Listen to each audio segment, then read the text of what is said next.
आरोपी पोलिसांना सापडतोय, कुठेतरी सिस्टीममध्ये पूर्ण दोष असेल असं वाटत नाही का? कारण की 1 महिना नागपूर असेल आणि थेट कोल्हापूरमध्ये दाखल झालेल्या गुन्ह्यातला आरोपी तेलंगणात सापडतो. सिस्टीम फेल्युअर आहे का काय जाणून बुजून केलं? हे एका उन्मादातून त्यानं फोन केलेला होता. आता हे सिद्ध झालंय सरसमोर. आणि त्या व्यक्तीला वाचवणारी कुठली तरी यंत्रणा आहे, म्हणूनच 1 महिना झाला तो सापडत नाही आणि 1 महिन्यानंतर तो सापडतो. ती पूर्ण त्याला कोण इतर सपोर्ट करत असल्याशिवाय होणार नाही. ती कुठली यंत्रणा आहे ती पोलीस दलानं शोधून काढावी. आरोपीचे वकील म्हणतात की सगळी मीडिया ट्रायल आहे आणि मीडियाच्या ह्याच्यातूनच सगळं युक्तिवाद त्यांच्या बाजूनी करण्यात आला आणि एकेरीची नोटीस सुद्धा त्यांना देण्यात आली नाही. कसं बघते मला कायदेशीर समजत नाही, पण मीडिया ट्रायल असायचा संबंध नाही. फेसबुकला पोस्ट करणं, मी स्वतःहून फोन करायला त्याला सांगायला गेलेलं नव्हतं की मला फोन कर आणि असं घाणेरडं विषारी वक्तव्य कर. मला 12 वाजता फोन आल्यानंतर सरांनी सांगितल्याबद्दल 3-3:30 पर्यंत मला झोपच आली नाही. कारण महाराष्ट्रामध्ये जिजाऊंच्या बद्दल, शिवरायांच्या बद्दल, शंभूराजांच्या बद्दल असं वक्तव्य करणारी माणसं आहेत, जिवंत आहेत, हेच मला पटत नव्हतं.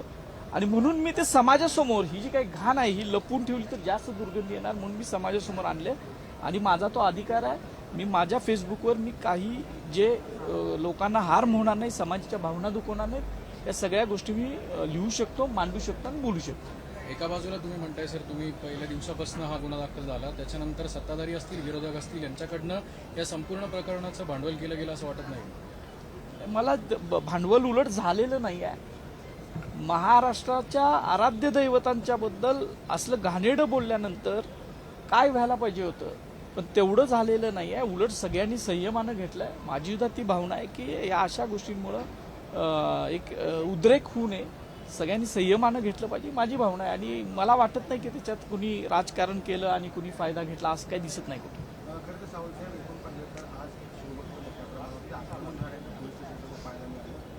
चिल्लर देखील त्या ठिकाणी घेतली गेली, चप्पल देखील कोल्हापूर दाखवली गेली. हे सगळं पाहता कुठेतरी पोलिसांनी या संशयिताला मागच्या दरवाज्यातून बाहेर काढलं. कसं पाहता एकूणच्या प्रवृत्ती? महाराष्ट्रामधलं शिवप्रेमी जे आहेत, शिवाजी महाराजांचे, शाहू महाराजांचे, बाबासाहेब आंबेडकरांचे, महात्मा फुलेंचे जे अनुयायी आहेत, विचारांचे अनुयायी आहेत, सच्चे अनुयायी आहेत, ते सगळे व्यथित झालेले आहेत की असली घाण महाराष्ट्रात असूच कसे शकते. आणि त्याच्यामुळं काहीतरी लहानसहान घटना घडल्या असतील, तो एक वेगळा रोष व्यक्त करण्याची पद्धत थोडीशी झाली असेल. पण मी परत पुन्हा महाराष्ट्रातल्या सगळ्या शिवाजी महाराजांच्या अनुयायांना असं आव्हान आपल्या माध्यमातून करतो की त्यांनी कुठलंही कायदा हातात न घेता संवेदनशीलता दाखवून संविधानिक मार्गाने याच्यावर आंदोलनं करावी. एक यंत्रणा त्याला मदत करते असं तुम्ही आरोप केला, काय सांगाल? ती यंत्रणा कोण आहे ते शोधायला लागेल ना. नाहीतर एक महिनाभर हा चिल्लर माणूस, मुख्यमंत्री महोदय म्हटले की चिल्लर माणूस आहे तो फरारी कसा होऊ शकतो? 1 महिनाभर पोलिसांना सापडत नाही म्हणजे त्याच्या पाठीमागे कुठली तरी यंत्रणा आहे, म्हणूनच सापडलेलं नाही. Sir thank you.